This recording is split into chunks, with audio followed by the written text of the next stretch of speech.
హేమా హేమా హేమా ఏమిటి ఏమిటి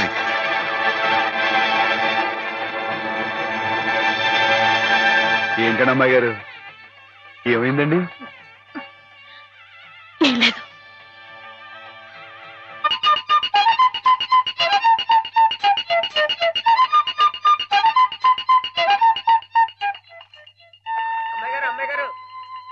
ఆడుకోవడానికి పిలుస్తోంది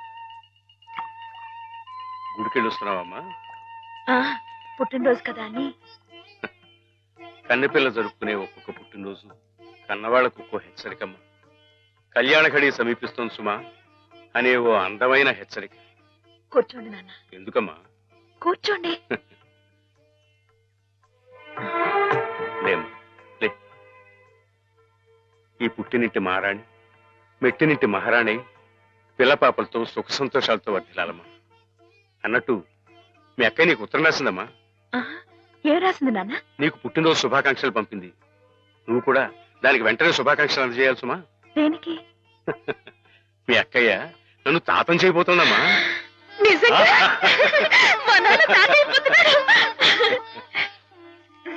బామ్మగారు వచ్చారేమో ఒకసారి వాళ్ళ ఇంటికి వెళ్ళి చూసొస్తానమ్మా పోరా జరగదే చూడకూడదు ఇదిగో ఉత్తరం ఉత్తరం ఇటు అమ్మాయి గారు అమ్మాయి గారు అమ్మాయి గారు అమ్మాయి గారు ఈవేళ పిఠాపురంలో ఆవులు పోటీ కదండి నేను గంగ నివసం బయలుదేరుతున్నానండి మా చంటిగాడు నేను లేని కదా అని తలా ఇస్తారేమో మీరు కాస్త దగ్గర నుంచి చూసుకోండి ఇప్పుడే బయలుదేరుతున్నావా మరి సాయంకాలం కదండి పోటీ పోనీ మధ్యాహ్నం వెళ్ళకూడదా మధ్యాహ్నం బయలుదేరితే టైం ఏమి మిగులుద్దండి ఆవు కాస్త అలుపు తీర్చుకోవాలన్నా ఈ సర్దుకోవాలన్నా ఇప్పుడు వెళ్ళడం రైట్ అండి సరే నీ ఇష్టం ఉంటానండి అదేమిటి ఇంతకీ కావాల్సిన మర్చిపోయానండి ఈ ఏడాది కూడా బహుమతి నాకే పాస్ అయిపోవాలని కోరుకున్నారు కదండి నువ్వు అడిగితే కదా అయ్య బాబు అడగాలండి కోరుకోండి బాబు సరే నీదే చాలండి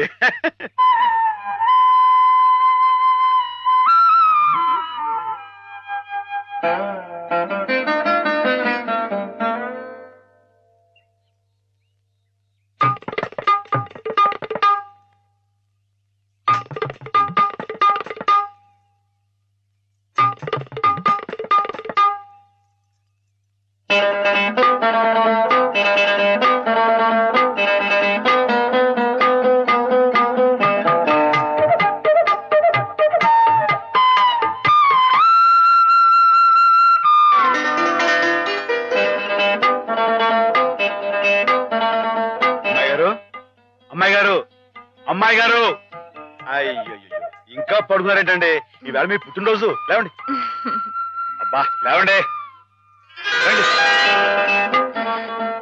కూర్చోండి ఇదిగోండి ఈ ఎన్నపూస ఒంటికి రాసుకుని ఈ మేగడతో మొహం రుద్దుకుని ఈ పాలతో తలారా స్నానం చేయండి పాలతో స్నానం చేయడానికి నేనేం దేవతనా కాకపోవడం ఏంటండి అంతకన్నా ఎక్కువేనండి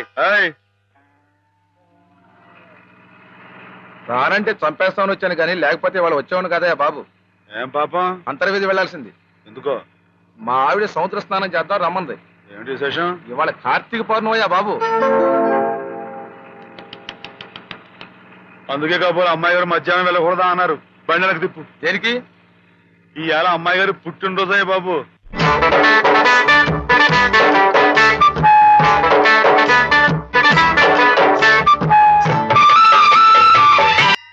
సుమనస్సుడు నమస్కారం బాబు నమస్కారం అమ్మా ఎప్పుడు వచ్చారు ఉదయమే వచ్చాను బాబు గారు యాత్రల్లో ఎవరో కళ్ళ డాక్టరు పుణ్యాత్ముడు కళ్ళు ఆపరేషన్ చేసి బాగు చేశాడు అందుకే 4 రోజులు ఆలస్యం అయింది నాన్నగారు మీరు ఎప్పుడొస్తారా అని ఎదురు చూస్తున్నారు దేనికి పెద్ద మనసుతో మీరు పెళ్లి సమయానికి అందజేసిన డబ్బు ఆ శుభకార్యానికి ఎత్తు వచ్చినట్టుగా సరిపోయింది అందుకుగాను మీకు ఎప్పుడు రుణపడి ఉంటానండి అంత మాట అనకండి బాబు గారు నా పుస్తకాల మీద సర్వసహా హక్కుల్ని మీకు ధారాదత్తం చేస్తున్నట్టు పత్రం రాయించాను సాయంకాలం ఆ పత్రాన్ని పుస్తకాన్ని మీకు అందజేస్తాను వద్దు బాబు గారు అంతటి సన్మానానికి తగ్గను నేను ఆ కాగితంలో మాధవ్ పేరు రాయించి అతనికి ఇవ్వండి బాబు మాధవ్ పేరా అవును బాబు గారు నేను మీ దగ్గర అబద్ధం ఆడాను గంగలో మునిగిన కేదారనాథుణ్ణి చూస్తున్నా నేను తప్పు చేశాననే బాధ నన్ను తొలిచేసింది నేను తమకిచ్చిన డబ్బు నాది కాదు మాధవ ఆవులు నమ్మేసి డబ్బు తెచ్చి నాకు ఇచ్చి తను ఇస్తున్నానంటే మీరు తీసుకోరనే భయంతో నేను ఇస్తున్నట్టు అబద్ధం ఆడించి మీకు ఇప్పించాడు. మాధవ మన మాధవ మీ ఇల్లు మీ చెయ్యి జారిపోకూడదని వాడి తపన. మీ పుస్తకాల్ని వాడి డబ్బుతోనే అచ్చు వేయించాలని వాడికి ఎప్పటి నుంచో కోరిక. అందుకే పుస్తకాలకి బయానా రూపంగా కొంత డబ్బిస్తే మీ ఇల్లు నిలుస్తుందని అలా చేశాడు బాబు గారు.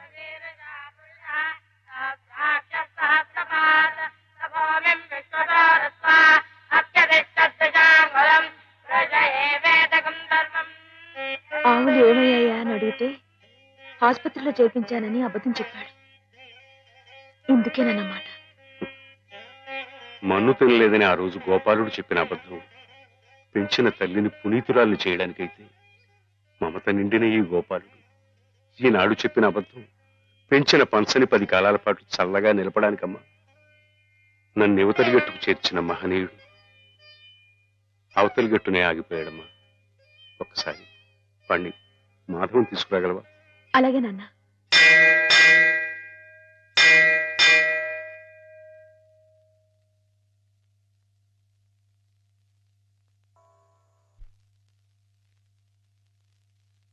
అమ్మాయి గారు ఎంతసేపు అయిందండి వచ్చి?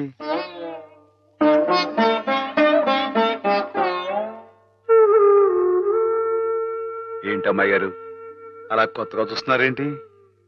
నువ్వు చాలా కొత్తగా కనిపిస్తున్నావు మాధవ. అయ్యే బట్టలు అదే పని అదే మొహం. నేను కొత్తగా ఊరుకోను అమ్మాయి గారు. నాన్నగారు నేను వెంటనే తీసుకురమ్మన్నారు. అలాగా పదండి.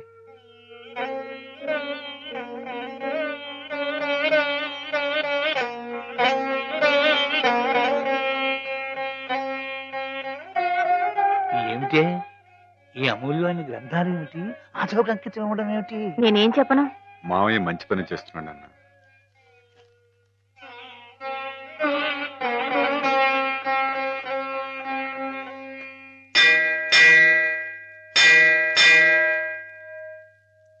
నాన్న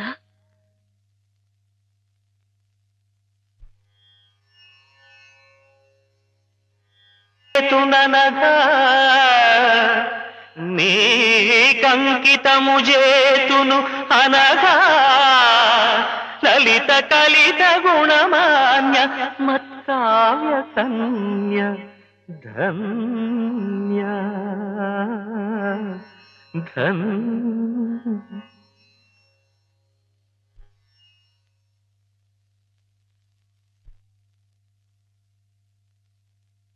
బాబు గారు బాబు గారు నాకు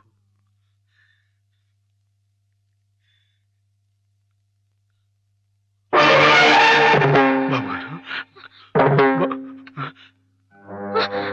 నాన్న బాబా నాన్న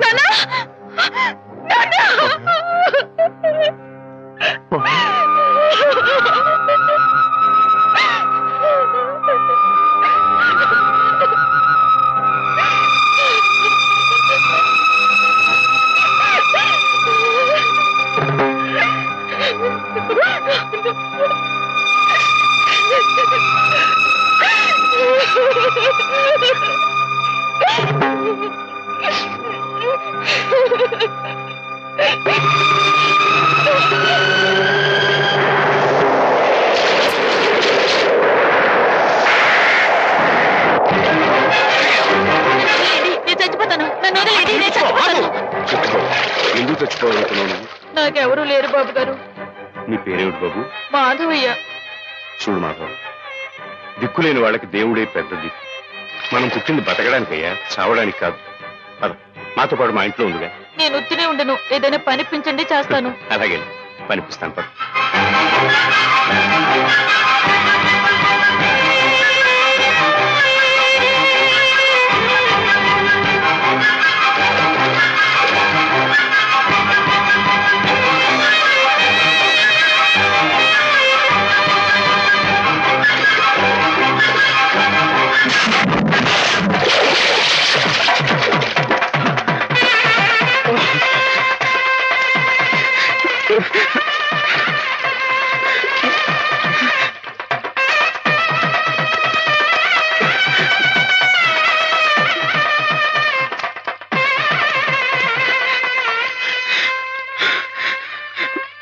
మహేశ్వరుడు, పరమేశ్వరుడు, లోకరక్షకుడు, ఇవన్నీ నీ పేర్లేక?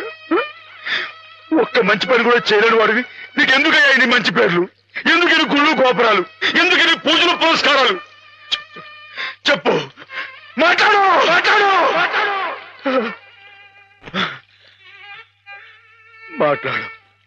ఎందుకంటే నువ్వు తప్పు చేసావు గనక. అసలు నువ్వు అంటూ ఉంటే కదయ్యా తప్పు చేయటానికైనా ఒప్పు చేయటానికైనా. నువ్వు ఉన్నావనుకోవటం మా పిచ్చి, మా ఎర్రి, మా భ్రమ. వద్దు, నువ్వు మా మధ్య ఉండడానికి వీల్లేదు. పో, దూరంగా పో. ఈ గోదావరిలో కలిసిపో, ఈ గోదావరిలో కలిగిపో. ఏమిటి ఆవేశం? దేవుడి మీద నా నీ కోపం? ఈయన దేవుడు ఎలాగవుతాడు బాబా? నమ్ముకున్న వాళ్ళకు మంచి చేసేవాడు దేవుడు, పూజలు చేసేవాళ్ళకు కాపు కాసేవాడు దేవుడు. ఈయన మనిషిలాగే మోసాడు బాబా. లేకపోతే రోజు శివారాధన చెయ్యందే మంచినీళ్ళు కూడా ముట్టుకుని అయ్యగారిని అర్థంతరంగా తీసుకుపోతాడా? అలాగా? అయితే మాత్రం నీకేం అధికారం ఉందని దీన్ని నీటిపాలు చేయాలనుకుంటున్నావు? ఇది నేను చేసుకున్న బొమ్మ, దీని మీద అధికారం నాకు ఎందుకు ఉండదు? నువ్వు చేసుకున్న బొమ్మ మీద నీకు అధికారం ఉన్నప్పుడు ఆ దేవుడు చేసుకున్న బొమ్మల మీద ఆయనకి అధికారం ఉండదా బాబు? బొమ్మ పాత్ర ముగిసింది, రంగస్థలం మించి తప్పించేశాడు. ఆప్తులేని వ్యక్తులు దూరం అయితే వెలితిగానే ఉంటుంది. మెల్లమెల్లగా ఆ బాధని మర్చిపోవాలి. ఎలా మర్చిపోమంటావు బాబా? 10 మాటల్లో 5ంటికి అర్థం చెప్పలేని వాడిని ఆయనతో పాటు సమానంగా కూర్చోబెట్టి ఆయన రాసిన పెద్ద పెద్ద పుస్తకాలన్నీ నాకు అంకితం చేశారు. నేనంత గొప్పనా బాబా? అంత పెద్దోడ్నా? నాకు తాహతుందా? నా కింద కీర్తినిచ్చి వారు కీర్తి శేషులైపోయారు. నా మేడం మణారం వేసి ఆయన బట్టలో కలిసిపోయారు. ఊరుకో మాధవ, ఊరుకో. నీ బాబుగారి ఆత్మ శాంతించాలంటే త్వరలో ఆ పుస్తకాలన్నీ అచ్చు వేయించి ప్రజలకు అందించు. ఆయన పేరు శాశ్వతంగా నిలుస్తుంది.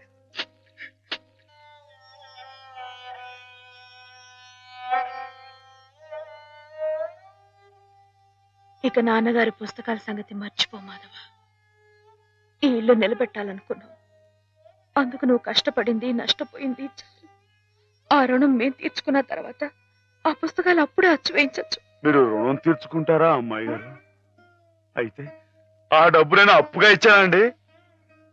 ఆ మాత్రం డబ్బుకే మీరు రుణం అనుకుంటే అయ్యా అమ్మా ఏ దిక్కులేని నన్ను చిన్నప్పటి నుంచి అయ్యగారు సాకారే, మరి ఆయనకి ఎంత రుణపడి ఉంటానండి? అయ్యగారు లేరు కదా అని మీ ఇష్టం మాట్లాడితే పాస్ అయిపోద్ది అనుకోమాకండి. అది కాదు మాధవ, నా ఉద్దేశం అది కాదు. పుస్తకాలు అప్పు చెప్పేటప్పుడు అయ్యగారు నన్ను రామయ్య అన్నారు, కృష్ణయ్య అని పిలిచారు, కృష్ణదేవరాయలు అన్నారు. నేను నిజంగా అంత గొప్ప అని కాకపోయినా కనీసం వాళ్ళ మంచితనంలో కొంత చూపించుకునేవండి. నీకు మించిన బరువును మోస్తున్నావనే కానీ మరేం లేదు మాధవ. నీ ఇష్టం. నాన్నగారిని చనిపోకుండా బ్రతికిస్తానంటే మాకు మాత్రం సంతోషం కదా? మనం ఎవరూ కాదని ఆయన బతికించేది. ఆయన రాసిన ప్రతి అక్షరంలో ఉన్న ప్రాణం, ప్రతి పదంలో ఉన్న భావం.